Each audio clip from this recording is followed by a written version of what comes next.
David, welcome back to the channel. It's been such a long time since I finally have had you back on the channel. I know I've been ghosting you. I'm sorry about that. How dare you? But, well, now you have the Tennis Channel logo as your Zoom meeting icon. That's what it looks like for those at home. It's a little bit on edge. Is that what you all do to each other when you see each other in public? You just go like this? Like that. Yeah, it's our gang sign. Now, the reason why I put up that logo is during Wimbledon 2021, because we were doing all those Zoom press conferences, and I'd gotten a one-on-one with Lorenzo Sonego, and I was waiting in the meeting, and they did Italian press with him, and then he just kind of looked around, got up, and left, and I was like, but I was in the waiting room the whole time, and so then that's why I put up a logo. I was like, so that someone from the T is present and accounted for. So I kind of just kept it up. Did you get a new microphone? No, I did trim the edges of it a little bit because it was getting a little scraggly, but thank you for noticing. Okay. How's my hair look? It's always a pleasure having David on. It's been a while since we last talked. I don't think our last chat about the WTA, for those of you who are new to the channel or seeing David for the first time, David is the Tweener Head Tennis WTA Insider. So, and now we are matching with our cool hats. Our cool 90s Nike court hats. David has joined the trend and gotten the neon one, so people know that he bikes and he works out and he's cool. It's all about team bonding. We were going to do Taco Tuesday yesterday, but we postponed to Wacky Hat Wednesday. So it all Did you just come up with that? See, my mind. And that was one take. But David is back on with us. We are underway at Indian Wells. We are into the quarterfinals as of today that we're recording. By the time this is posted, this will probably come out on Friday, probably before the semifinals starts, or right? Thereabouts. Yeah, the semis will be Friday, and then the finals on Saturday. I'll be in the air because I'll be heading to Miami on Saturday. Oh, you're going to be on staff there. Fantastic. Yes. Congratulations. I know. First event of the year. Looking forward to it. Awesome. Are you going to be at the Charleston Open?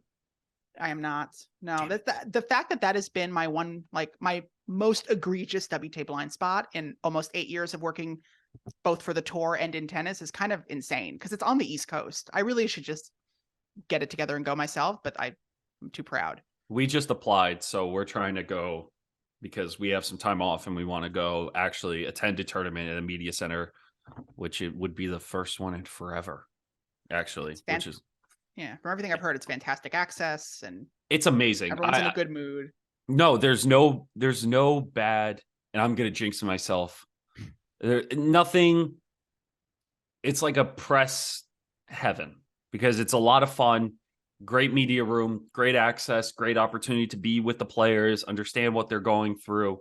So I'm really looking forward to it if I do get in, knock on wood. But David, where do we start? Can we start in Australia? Because I feel like that's not that big of we always like to go back really far for David so that way he's so confused by what we're talking about. But Obama goes like, Australian Open, 3rd round, go. What happened? And I'm like, I think part of why I've been like going dark the last couple of weeks because I feel like every time I'm on this podcast, I'm evangelizing about Aryna Sabalenka, and she finally won the slam. It happened, people. It happened after all that talk, and I feel like maybe I wanted to just keep a good thing going, and the longer but then the streak ended, so I had to come back. That's what came down to. That's okay. So let's start with Australia. Let's start with Sabalenka winning. What did that mean for the WTA? Oh, it meant a lot. I mean, I was having this conversation on social media during the Australian Open, this idea of kind of what happened to power tennis, that there was this sort of homogenization of power that had kind of occurred because the athleticism has improved so much that everyone has kind of achieved a level of power to remain in rallies, and the consistency has gone up in part in the same way with whether that's technology, also fitness, that those with the sort of eye-catching power that we used to see in women's tennis, whether it was from the Williams sisters or a Davenport, a Capriati, a Sellis, was sort of at risk of going extinct. Like we don't really see those kinds of power players succeeding. We see power, but we don't see awesome power. And I think that was what was so fascinating about kind of what happened within 72 hours of me positing that, was that Elena Rybakina just knocked the stuffing out of Iga Swiatek. Alyona Ostapenko did very much the same to Coco Gauff on adjacent courts around the same time. Aryna Sabalenka did what she was able to do, just played this level, this high level of sustained high octane power, and sort of proved everyone wrong on multiple fronts, because typically when we see those two kinds of players come up against one another, it's not typically great tennis. And yet we got a final between Sabalenka and Rybakina that's probably going to be on everyone's shortlist for WTA Match of the Year. Just a phenomenal match. No sign, no real meaningful nerves, just sort of the culmination of all of Aryna Sabalenka's improvements and a solidification of what we believe to be true about Elena Rybakina in the wake of her Wimbledon victory last summer. So I think I'm often quite apoplectic about the state of the women's tour. And I kind of feel like in the last 3 months, things are kind of coming together, even coming up to this Indian Wells quarterfinal, where we're really starting to see a core group of 6 to 8 women, competing for these big titles. And that's really exciting. Well, I think that in itself as well, and I think you nailed it on the head with that, with having 6 women actually competing for the title now versus Iga Swiatek kind of taking over the WTA. And before Australia happened, I felt like that's the direction we were going in. That was the direction that we were seeing with all these women, besides Rybakina winning Wimbledon, didn't get any points from it, but still being able to win the title, winning a Grand Slam. No one else was looming in that area to win a Grand Slam title besides Swiatek in my mind, because it was just that kind of domination of the athleticism, the mental toughness, everything like that. So for Sabalenka to actually prove after all these years that she can live up to the hype, I think that became a confidence booster, and kind of what's the phrase of getting that chip off your shoulder? The monkey off your back. The monkey off your back. Getting the monkey off your back of winning that Grand Slam. Kind of the same feeling I think Felix had when he won his first ATP title. It's hard to say that players deserve things, because obviously everyone's working very hard and doing everything they can to be as good as they can be. And yet the concentrated efforts that Aryna Sabalenka has made in the last year and a half to improve her mental state, her serve, her consistency. And often it would feel like when she fixed one thing, sort of, I always used to make this analogy about a dam. She'd plug one hole and then something else would burst. She kind of got herself into the later stages of slams, got over the nerves of playing early rounds of majors, and then the serve fell apart. She gets the serve to come back together, and then she's kind of nervous at the finish line of a Grand Slam. Was up 4-2, against Iga Swiatek at the 2022 US Open. Very easily could have been in contention to win that title, and continues to push forward, is confident in the team around her, also made, edits to her team over the years, was brought up by a sort of, Svengali-ish coach in a Dmitry Tursunov, who was, very much responsible for her early success, but was able to make the decision that, okay, you've done all you can do for me, and this is who I want to be on my team now. Not a decision that a lot of players make easily. Yeah. Was confident in the team that she had, continued to, bring on other voices, never felt too proud to be like, this is my game, this is my serve, brought on a biomechanic expert to really adjust the motion. And now, we're seeing, that was really the big missing piece, with the fact that she was, not serving 8 to 10 double faults, but serving 19 to 21 double faults. And the fact that she's able to get that into an under 10 range makes her pretty tough to beat. And so that it's really nice to see that level of dedication and persistence and willingness to adapt rewarded, because you have to think that other women on the tour are going to see that and think, okay, she had all these elements of adversity and did the work to change them. I don't have to feel stuck. And so I think that's encouraging. Then it's also encouraging for the other women to see someone other than Iga win. I mean, we talk about this post-pandemic era of what it essentially changed hands from Barty to Swiatek in this sort of 1-to-7 ratio of one reliable quarterfinalist and 7 question marks. And I don't even think there are 6 women necessarily competing for the title. Like, I don't think a Pegula or a Gauff necessarily are always competing for the title, but they're very consistently making 4th round quarterfinals of big tournaments. And that's important, because that's one slot filled in the draw where you're thinking, okay, this area is not chaos. There's some reliability. We're going to see a familiar name, make it deep in the draw. And so it does feel like the women's game is coming together, and hopefully that sticks for the Sunshine Swing at least.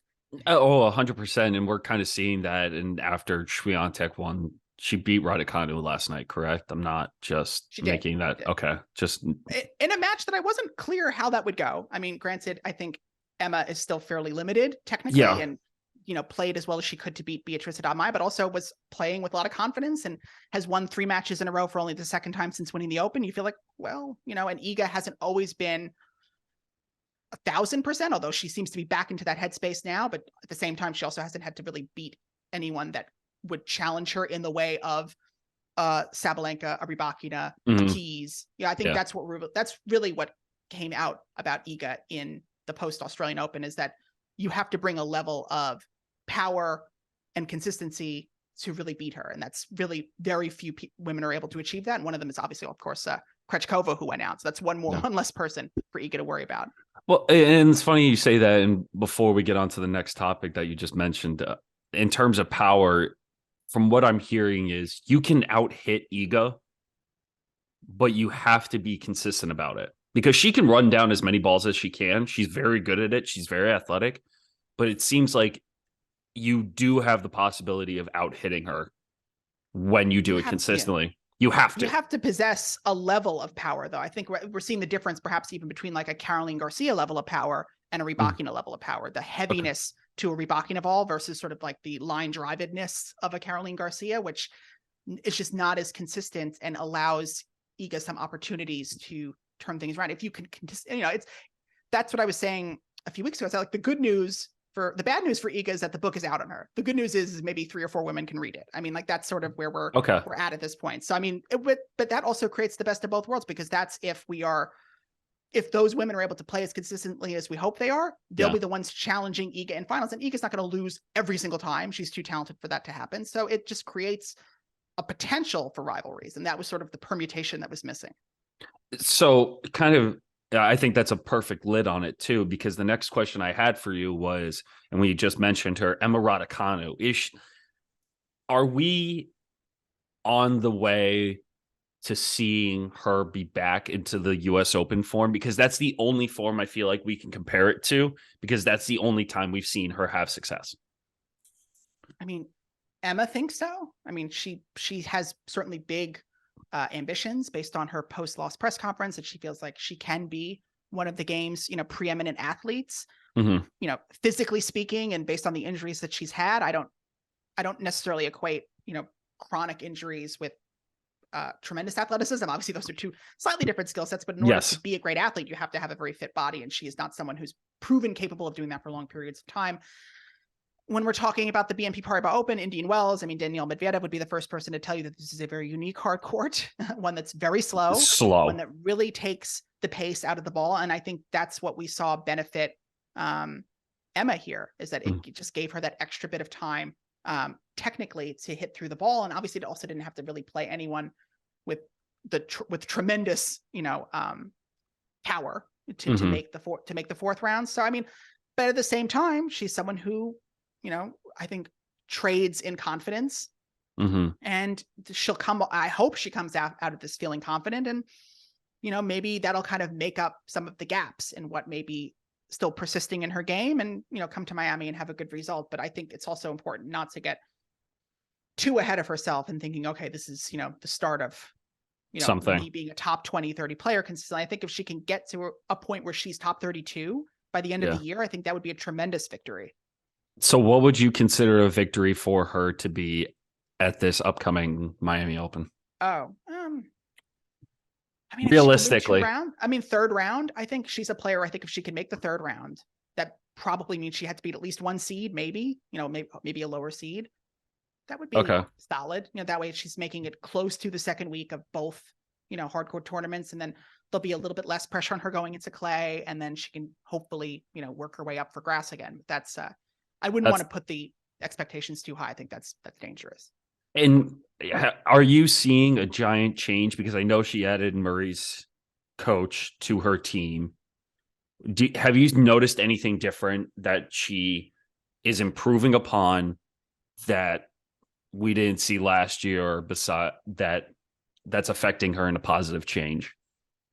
Not entirely. I mean, I Okay. think it's still just so early. I mean, I don't think there's still so, I mean, the fact that you even have to go back to the 2021 US Open is the last time that anyone can really remember her playing well is, yeah. It's also funny because we're seeing some tweets of like, this is her best result since the US Open. And we're not mentioning that it's the 2021 US Open. Like, it's been a long time. Like, when you think US Open, you think the most recent one. Like, it has been a long 14 months for her since she won that title. So I think it's, built, baby steps, building up her technique on a technical level is not offensive. Like, you don't look at it and think this is really bad. I think she could probably tighten up the forehand side and start generating her own pace a little bit better. But, that's going to take time. And maybe it is about becoming just phenomenally fit. And that will require, a lot of work in preseason training, a lot of injury prevention, and relying on her speed, because there's, a couple of ways to this. And obviously, as we've been talking about, most players don't have that awesome power, and they do need to have that high level, that high baseline of athleticism and power to compete. And so that's probably what it's going to take. And speaking of another player that's kind of on their way coming back to playing their best, Bianca Andreescu is another name that came to mind, who actually didn't do poorly against Swiatek on Monday, lost 3-6, 6-7. Is Bianca finding her way back to, again, the way Bianca played in the 2019 US Open? Like, that's how hard I have to think about this, because they've been around for so long and they do these incredible runs, win big titles, and then injuries or whatever it is disappear. Yeah. And Bianca, for her too, she actually had some decent wins at the tournament.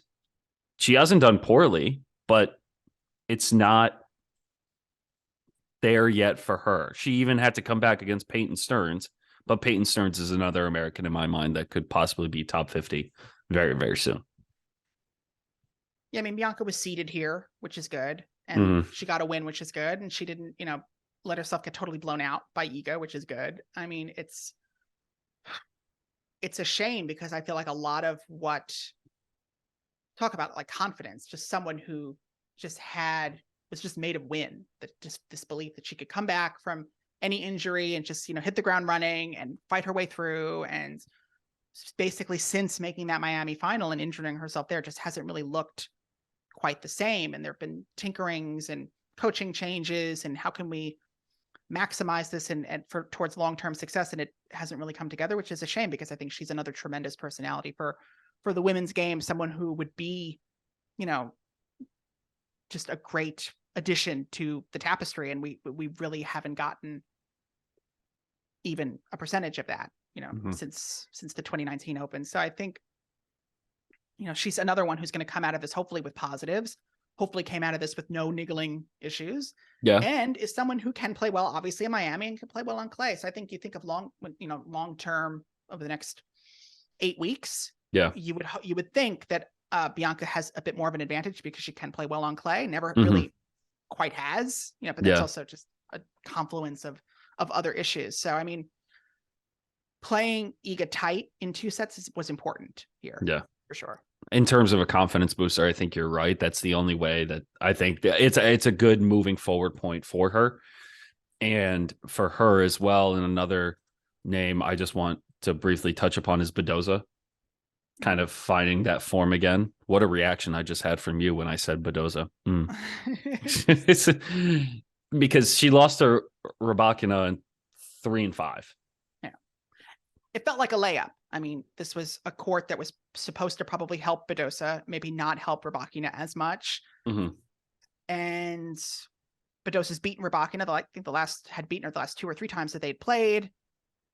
And we're seeing Raducanu sort of eclipse Badoza, and it's tough, because she started the year playing pretty well, got injured, had to miss the Aussie, and is now kind of starting over again, and didn't play that great, in the Middle East. And it's a situation where, she had to be so aggressive when she was playing at her best, and it probably wasn't entirely natural. Then you get injured, and then you're trying to come back and you're not as confident to be that aggressive, Yeah. and players are more familiar with you, and you know that they're more familiar with you and your game, and they're having an easier time of beating you. And so it just kind of becomes the snowball effect of a player who sort of maybe almost flew too close to the sun, wasn't able to maintain it, and now is having to rebuild.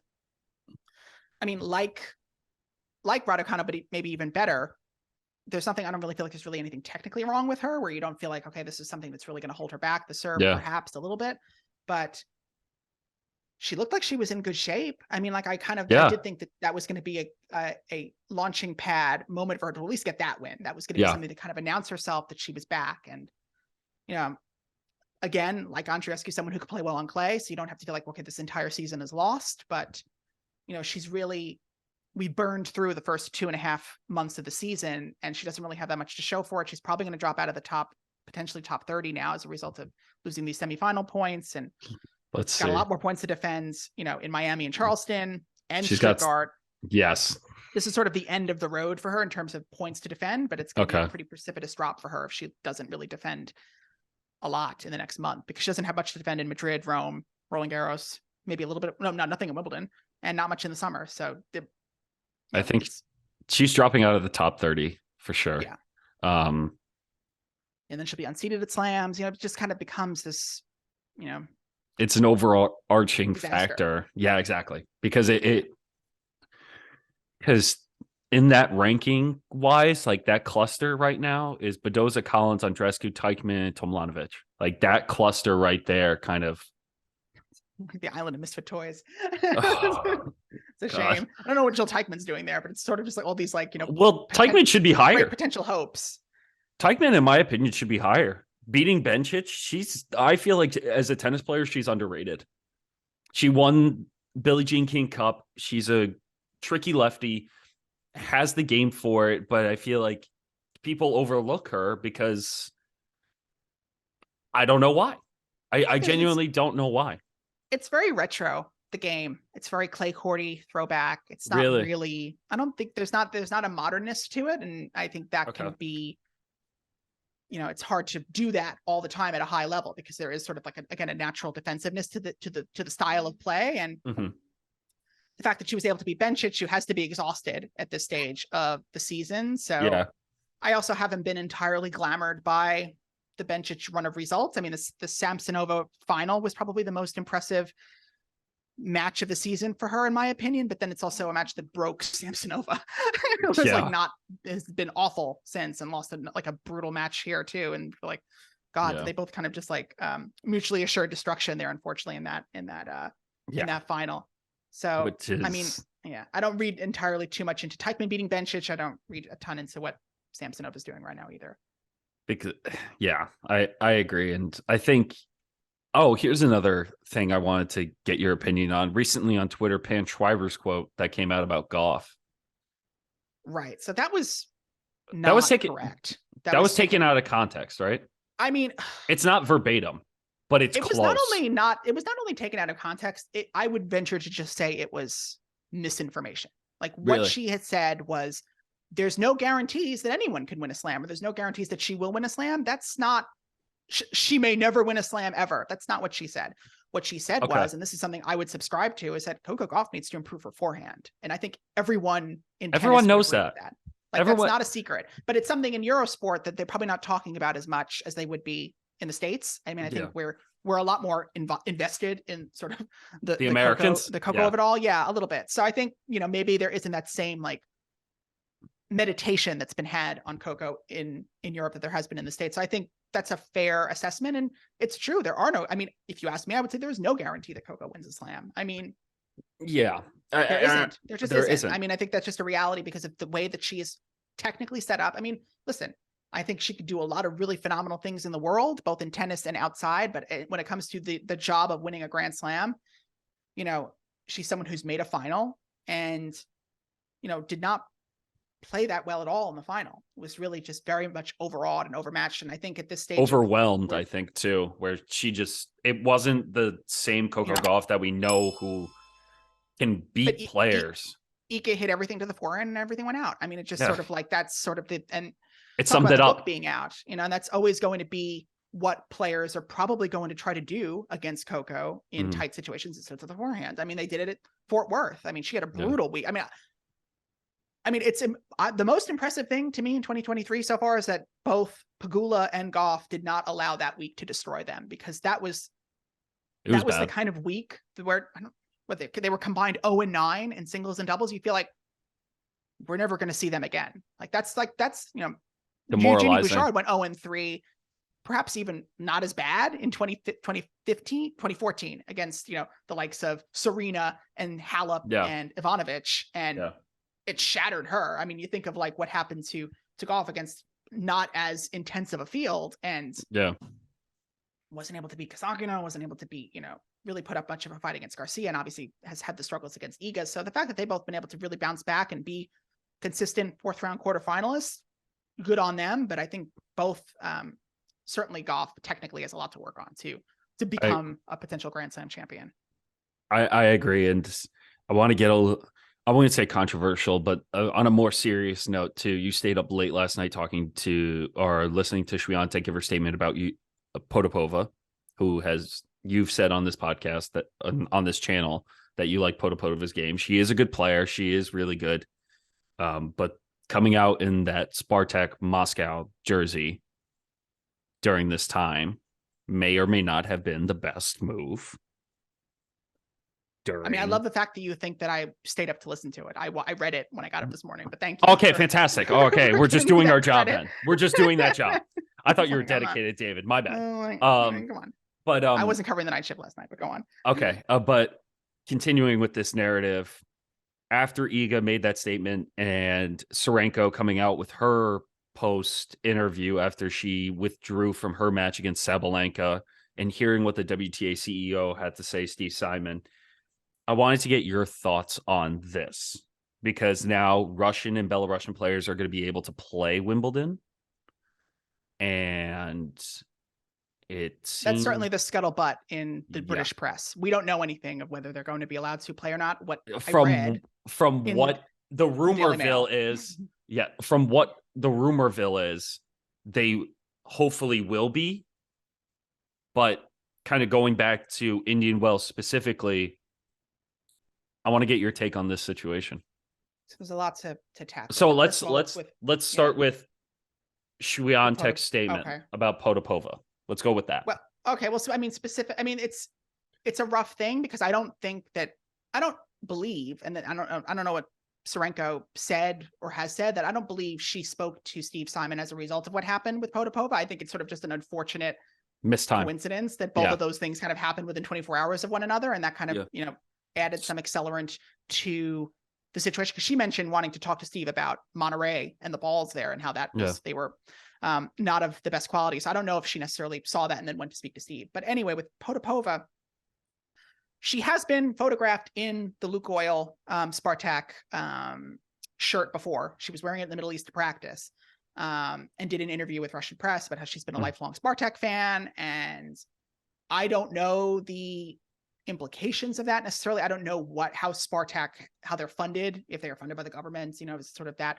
sort of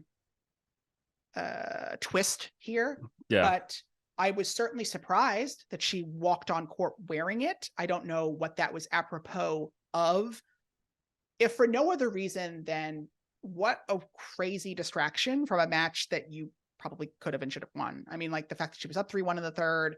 Pegula has not played great this tournament. This was a big opportunity for you, as being seated at a 1,000 for the first time, or at a major 1,000 for the first time, and really make your mark. Felt like very unnecessary from that perspective. Now, I have spoken to Potapova about the situation in Russia, and not this one, but in general. I spoke to her at the US Open. It was right after the scuttlebutt about her match against Kalinskaya, and the fact that there had been a Ukrainian fan with the flag, and the umpire, Morgan Lara, asked her to leave. And there was question over who had incited the umpire to ask her to leave. And people assumed it was Potapova. Potapova vociferously denied it, and basically didn't tell me, but we're left to assume it was Kalinskaya. And I believe I've gotten some clarification internally or around the watering hole that had been Kalinskaya who had made the request. And that kind of tracked to me. It certainly tracked to me at the time, because I didn't feel like Potapova was the kind that would complain about that. Mhm. She said, in so many words, listen, everyone is in agreement that you really shouldn't have to ask what they think about the war. Everyone should kind of know that we're against it.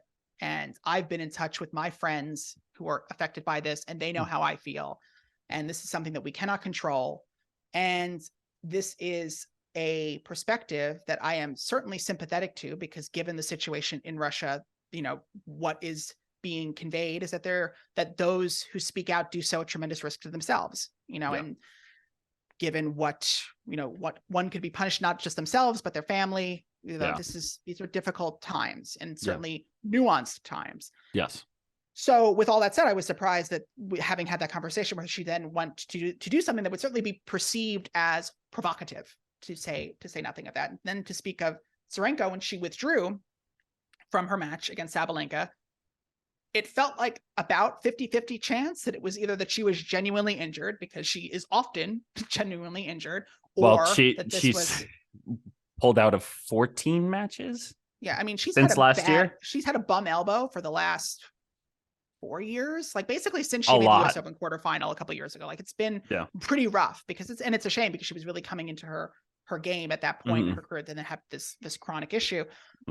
Or she was doing it as a form of protest because she was going to play a Belarusian player, and you were like, oh, what was this? What is this about? And then the statement, or rather the interview, came out about her conversation with Steve and her dissatisfaction with his answers. And I think what was most particularly eye-catching was his sort of what was perceived to be his suggestion that, if you are among Russian players who support the war, then that is their opinion, and you shouldn't worry about that. And I think that was probably the most surprising thing.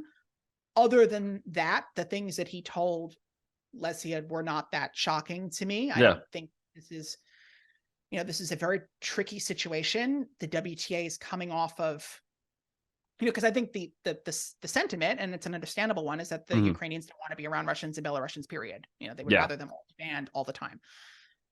And the WTA is coming off of a situation where they have gotten into quite a diplomatic row with China. China, who it is believed or alleged that the government, intervened to sort of disappear a player. I don't know if you can justify allowing Chinese players to continue competing when they've done that, when the government is believed to have acted in that way towards a player, and allow, for all intents and purposes, Chinese players, coaches, physios, to continue participating in the WTA ecosystem, and then ban players who have presumably even less to do with the current geopolitical situation. So I think that's sort of the rub here, is that you start, then it becomes sort of, I don't want to say slippery slope, because that feels like a very much of a cop-out sort of thing to say, but it's once you've made the decision to allow Chinese players, I don't know if you can then ban Russians and Belarusians. And they're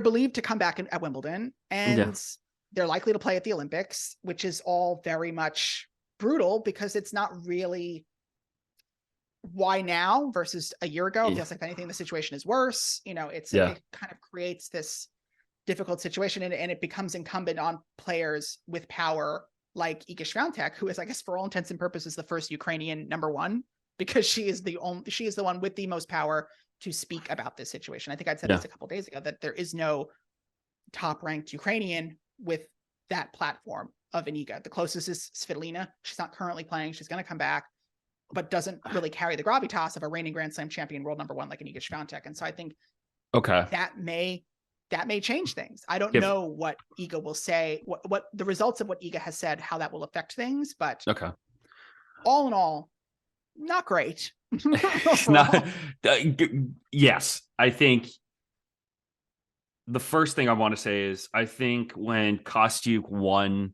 Austin, I think that was a big platform that she used to talk about it. Svitolina, on the other hand, has publicly said that no Russian or Belarusian players should be allowed to compete in the Olympics. Am I correct? Although she has like made a point to call out, I believe, Rublev, Pavlyuchenkova, and I think Medvedev. There's a third player that she is exempted from this criticism because I guess she feels that they have sufficiently spoken out about the situation or done what they could to help. I don't think she included Azarenka, which is sort of tough because she was one that, wanted to participate in the exhibition at the US Open and then was, then not allowed to. Well, I think for her she's on the WTA Player Council, correct? Azarenka? She is. Yeah. I think the representation of having a Belarusian represent players that are going through this, especially Ukrainian players, I think that's the look that they're not going for. I think that's why she's not adding her to that list. And I wanted to, and it's funny, not even funny. I would say the China comparison I've never really thought about that, because now there's an abundance of Chinese players kind of breaking onto the scene. You have the 19-year-old on the WTA. You have Yubing Wu, who won Dallas on the men's side, at least. So you have a lot of Chinese representation, and no one has anyone asked Chinese players what they thought? Not that I know of. I mean, that's what I mean. They would, because I don't think there really has been. It's really been Yibing Wu in the last couple of months, and I don't think, and there really wasn't a visible Chinese player doing a lot of high level things when this was all happening with Peng Shuai. This was sort of like a blank spot where Zheng Qinwen was just starting to move up in the rankings, and Yibing Wu was not the player that he currently is. And so they've both kind of been allowed to escape that. Although, I mean, I kind of doubt that they're going to ask that someone's going to ask them about that, just because, first of all, what are they going to say? I mean, what could they say? Under the best of circumstances, they're probably just going to say, I don't know anything about it and I can't speak to that. And that would be the truth. And by the way, the third player was Kasatkina. It was Rublev, Pavlyuchenko, Kasatkina. I mean, I guess you would lump Rublev and Kasatkina both in after the video. The video that went out last summer. Yeah. Still, you have to admire their courage to even talk about that from that perspective, at least for Kasatkina and Rublev, especially Rublev now having his own brand, Rublo, and not being a part of Nike anymore, and Kasatkina coming out that she has a relationship with another woman. Right. And I don't think it's a coincidence either that I think all three of them, certainly Rublev and Pavlyuchenko, I believe, are both represented by the same sports agent who was taken off Russian TV for her support of them speaking out against the war. Really? I did not. Tatarkova. Yes. Are they fantastic? IMG? I'm not 100% sure. I'm talking about a press agent. Oh, their press agent. Okay. Yeah. Which I'm surprised Medvedev as well wasn't included as well. No. Okay. No. Going off to the second part of this, Iga's. Hold on. Let him fix his hair. That's right. I forgot I'm not on. Hold on. Camera the whole time. Hold on. I gotta do a front facing view now. Oh, this is too tight. My head is huge. Hold on. Little levity right now, folks. Yeah. There you go. There. But what did you just do? We see each other. Okay. But the second part was Iga's statement about what was happening. What can you tell us about that? And you kind of touched upon it about Iga being the new number one Ukrainian because she has spoken about it publicly. But what can you tell us more about that? I mean, I don't know if she said anything that was like out of the ordinary. Emphatic. I mean, it was very like oblique-ish. I think the quote that people are running with is the idea that, to take this idea of taking responsibility, and for some players, taking responsibility may have its disadvantages. And that's, I guess, to say that Russian players, at the risk of being disadvantaged, should speak out or do what they can to help. It's all very tricky. It's all like and we're all talking about, tennis players who are sort of uniquely selfish people. They're all individual conglomerations, all operating very much independent of one another. They're all very entity. They're all very much different ages. I mean, which I think Azarenka was bringing up at the US Open when she was having this issue with, or Kostic was having this issue with her. they don't really know each other that well. I mean, they're like 10 plus years apart in age. Like they don't speak, you know. The generation's just so different too. You know, this idea that she should have reached out to Marta. I mean, obviously that would have been fantastic, but I don't know. This is so unprecedented that there isn't really this natural, well, obviously you should have reached out to me. Well, I mean, I guess, but did she? Did they know? I think, well, I don't know. Certainly not in a way that Marta liked, or not in a way that was presented well. Timely or timely. I think it was more like, I think there were texts had been exchanged before the Open, or rather before their match of the Open, just like, I'm here if you want to talk.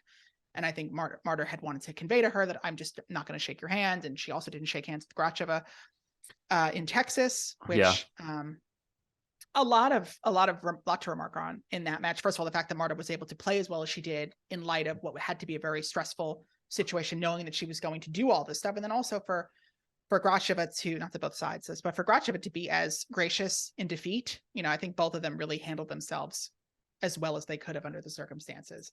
Yeah. I always forget because that had to be tough for Gracheva too. To obviously, to listen to it. With this, to know you're coming in to play your first WTA final, I believe, against a player who you know is not going to want to shake your hand, who really wants to beat you for this reason, and is probably going to, you know, make some kind of public statement after and so about it. No, it makes sense though, because it's one of those things that this adds to the pressure of tennis players that I think outside viewers or people that don't understand what goes on in the tennis world. And I think this is just a totally different tangent, but the fact that Breakpoint hasn't talked about any Ukrainians yet too, it's Breakpoint would have to be addressing anything of substance before they got to Ukraine. I mean, like, Breakpoint was just like a mood piece. That really wasn't like anything that you were going to come away with any, you know, immense knowledge about anything or anyone. It was sort of just put a pin in that one, because I want to come back to that after this topic. But Disco Girl. I haven't heard that in a while, but I'm looking at Iga's response. Statement. Yeah, her statement, and this kind of sums it up too. I totally understand why she withdrew, because honestly, I respect Ukrainian girls so much, because if a bomb landed in my country or if my home was destroyed, I don't know if I could handle that and play or compete on the WTA, which is completely true, because you have no control. You don't have a place to go back to. There's no home base anymore, literally. And I think that's one of the things that Sabalenka was saying, was when she talked about it and hearing Steve Simon say what he said, that was very out of pocket. The fact that she mentioned the Australian Open added some extra entities for the players that didn't have a home to go back to, which I did not know. And that is the first time I'm hearing of that. And if that's true, that's amazing to hear that other tournaments are helping players in this capacity. When she then called out the WTA, said they haven't really done that much for us in this situation.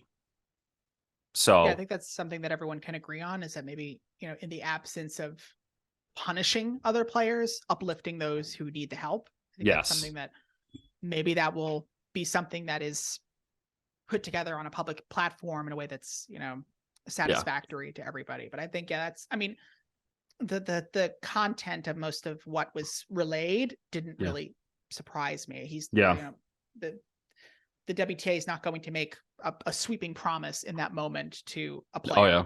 That's not, because you can't. It's frustrating to have that, but it's not like, oh, can you believe he didn't? It's like, well, it's, you know, things have to happen, have to take their course. But I do think the fact that Iga is continuing to spotlight this issue and speak so freely about it is going to perhaps accelerate things a little bit. Perhaps.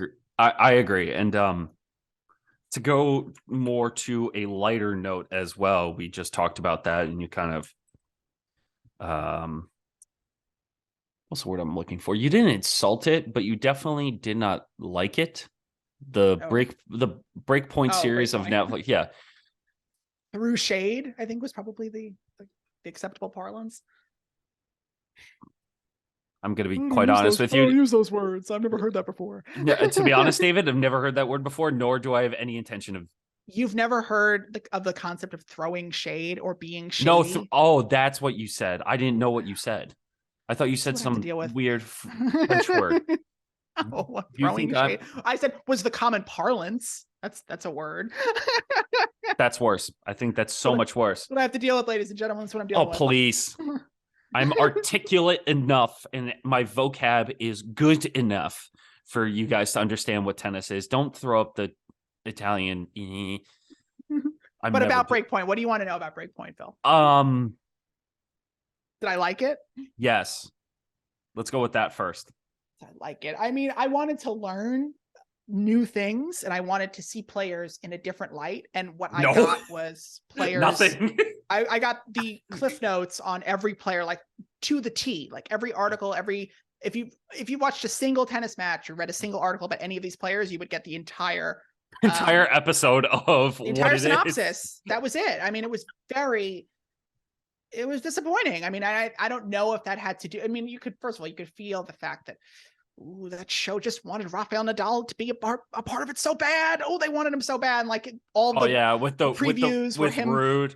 Him on court, and the fact that they even got Uncle Tony. We got Uncle Tony. Like Rafa played such a huge part of the first 6 months of the season that to not have him, and they didn't really know what to do with that. And the fact that it couldn't have ended more brutally. This docuseries, ostensibly about the future of tennis, ends with the future of tennis, Felix and Casper both getting absolutely dismantled by Rafael Nadal. I mean, obviously Felix took him to 5, but I mean, for all intents and purposes, it was not a satisfactory arc, so to speak. The best quote from that docuseries was Uncle Tony said, "Who do you think I'm going to root for? I'm going to root for my nephew on the practice court with Felix."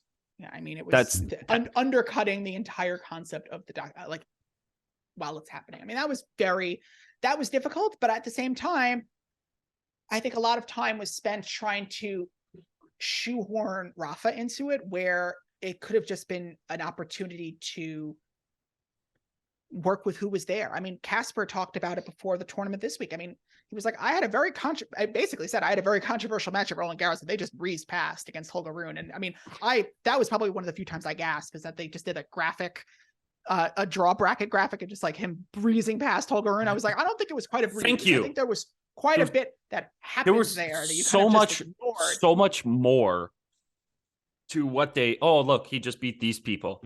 I'm sorry. 5 sets. There was a failure of storytelling. I mean, even we go back to Casper and his father fighting with the lines attendants. That moment is allowed to just happen uncommented upon by Casper, his father, anybody. It would have been really great if it could have been like a neutral voice, but there wasn't even like a biased voice to say this is what's happening. I mean, when you have a moment like that, as someone who watches Vanderpump Rules would know, you have a confessional. That's when you enter in a third party to comment on the situation. Casper's wound a little tight. I mean, even if you can infer that, you need to kind of be told it. I mean, that's sort of like, you've shown it, and now you have to like reinforce that this is an important moment, why it matters, and how it factors into how he, competed at the French Open. He's someone who's very tense. He's a perfectionist. He, is coming from this sort of lineage of, trying to, do better than my father. How can I, become the best I could be?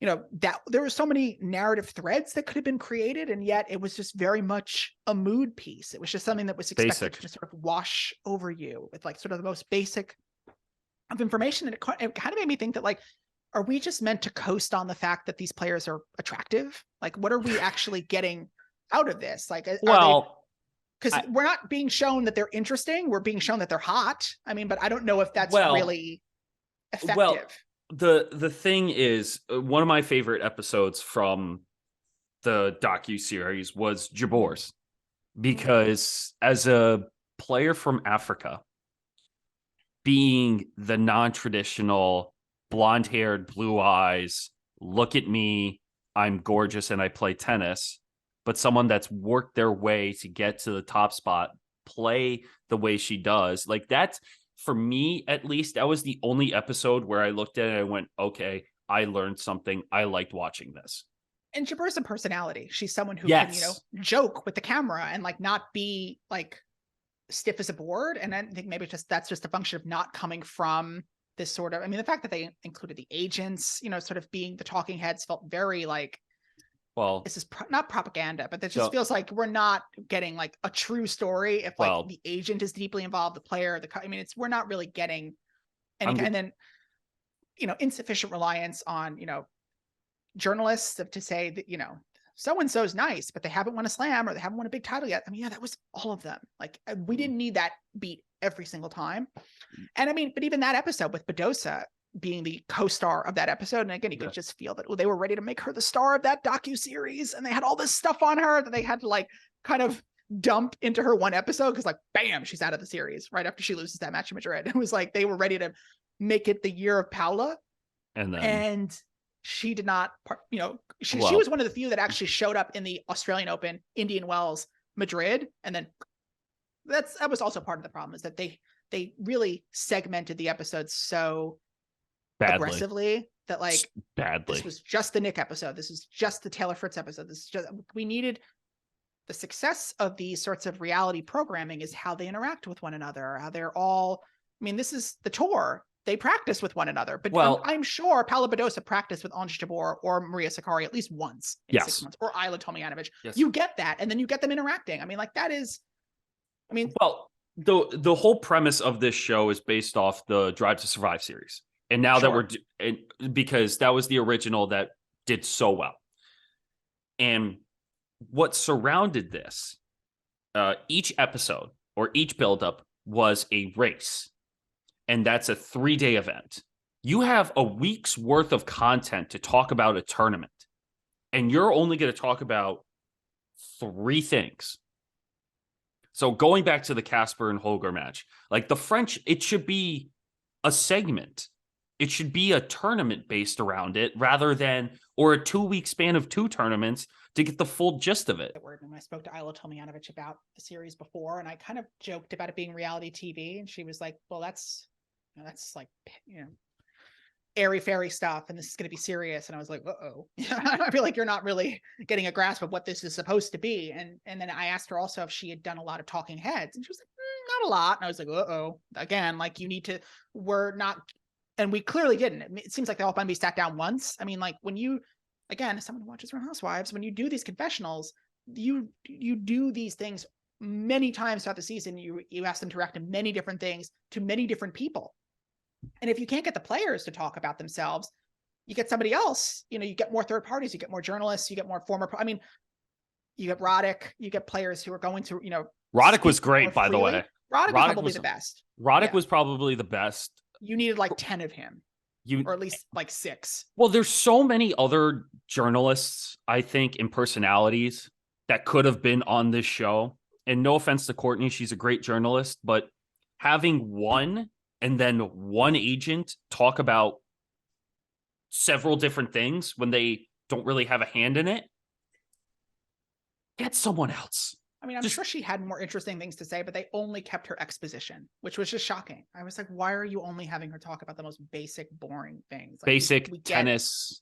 Sure because my understanding is she was talking about, they had her talking for hours and hours, and this is what they used of her. So I just, and I don't know, is that a symptom of, hey, we're giving you all this access to match footage, and we don't want you to make our slam look bad? Is this a function of, hey, we're giving you all this access, we don't want you to make our federation look bad? That's what I mean. We don't want you to make our players look bad. Who's saying what behind closed doors that's not going to allow them to say certain things or access certain things? I mean, that's like tennis. I feel like we were promised the breakup of Ayla and Matteo. We didn't get it. I mean, the fact that we're hanging on to that one half argument of them is just, we're gonna get it in the next, I think, 5. When are we supposed to get the next couple? Yeah, in June. The next 5 come out right before Wimbledon, and so that'll be, who wants to relive 2022 then in June? What a great time to think about 18 months ago. I just think the timeline of it is so skewed. I would have dropped all 10 episodes at once. That also felt weird to me. Like, wait 2 months to edit everything together. Edit everything together, and then they already signed for a season 2, which they are currently filming. And we've seen that. I think Blair Henley posted a tweet of the Netflix crew following Tommy Paul, which definitely deserved. 100%. Tommy Paul, Holger Rune, Yeah. allegedly, which is he's someone who I think will That's going to not be fun. necessarily. I mean, he's under Patrick a little bit, but I think he's going to have a lot to say about a lot of people. Well, and I think that's going to be great. Whether that makes it to air is a different question. Well, the filter I feel like is going to be either really, really good, or he's going to be told he can't say any of this, which he tends to, I feel like he does tend to say things in a way that he thinks is like nice, but may not be read as nice. Like that's almost sort of the trick. Like you need someone who's going to speak in a way that's not. For the women too, and kind of to wrap this, to keep this on the WTA as well, who is one person that you would rather see on, I was about to say Drive to Survive, but Breakpoint on the women's side? Who would you rather see? I mean, I probably would have said Potapova before this all happened. It feels like a verboten thing to say at this point. But I mean, I do know that Sabalenka is going to be in the second half of the series, which is good because she's a big personality. Damn right. I think you would want Coco, but I don't think Coco wanted to do this. Oh, they had Pegula for one confessional, I think, like for 5 seconds. Yes, she was in. Yeah, that's right. She was in one, but she's probably in the second half, probably for like Guadalajara, like the end of the. Oh, that's probably true when she won. Probably when they're focusing on her for that. Yeah, it just seems to be this emphasis on wanting to focus on when players had their most consequential moment. I don't know if that's necessarily the way.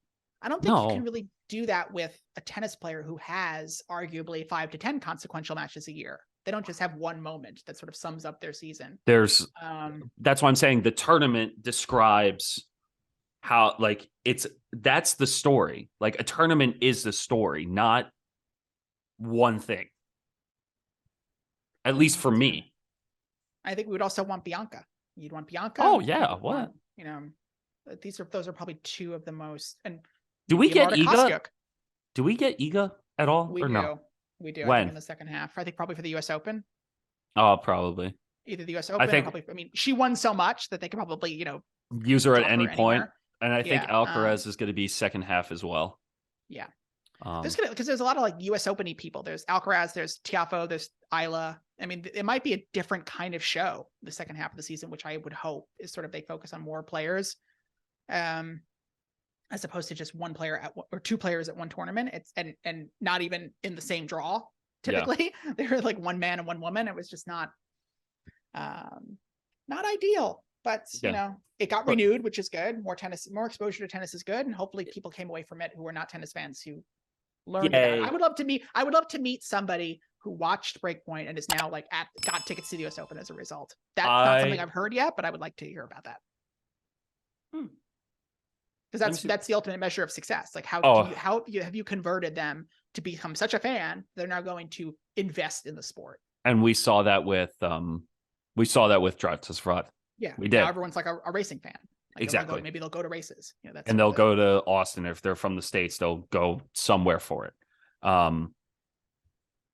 David, this is always so much fun to do with you. And we have to get you on more. We have to do this more regularly so that way people are up to date with WTA and following your work. What's the last thing you posted for tennis.com? Yesterday I summed up or did a synopsis of Daniil Medvedev's continued rants about the court surface. Nice. They're just poetry, and like he feels like this is also too much for him, like too aggressive, but like this is sort of like the perfect niche. Like you don't really get, like, again, talk about Real Housewives. Like this is like a level of like soliloquy that you don't get from, like, this is he would be fun. You won't get this, but this is Candace from Real Housewives of Potomac. Like, so the way that he speaks with alliteration, Real Housewives of Potomac. Yeah. Is that New York? I don't know. Candace Dillard Bassett. She's just like the way that she eviscerates people with such specificity and not even like swearing, just like the way that she just gets to the heart of the matter and just like, and speaks so wonderfully. Her choice of words is always just fantastic. That's really what I've been getting from Medvedev. Like, just, it's not even, there's such humor in it that we don't typically get from these rants. Usually they're just like angry, but it's sort of just like this impassioned indignation that we're Like getting he's from been the waiting athlete. to say it all day and he lets it loose during his match. I know what this hard court. I am specialist. I mean, that is just That's classic. Shirt. If they don't have if Lacoste doesn't have like a specialist shirt by the Open, I'll be very mad because that feels like a very obvious branding opportunity. How fast can I make that shirt right now? I'm claiming it in the name of tennis. First 100 likes gets it for free. Honestly, why not? If this video gets to 100 likes, I'll get it tattooed on my shoulder. Deal. Hard court specialist. But David, thank you so much for joining us again. I really do appreciate it. It's always fun having you on. It's so nice to know that we can now match hats next time we see each other. So I feel like we're brothers. Only closer. It's a SpongeBob quote for you. Brothers. But David, thank you again. I really do appreciate it. Make sure to go follow David on Twitter. Read his stuff on tennis.com. It's a lot of fun. It's really enjoyable. Hopefully he does go to Charleston. Can you just request to go to it? We'll see. So hopefully we'll get to see him down there. Thank you again for watching, guys. Make sure you like, comment, share, and subscribe. Let's try to hit 5,000 subscribers by the end of the year. Thank you guys so much for joining. Thanks, guys.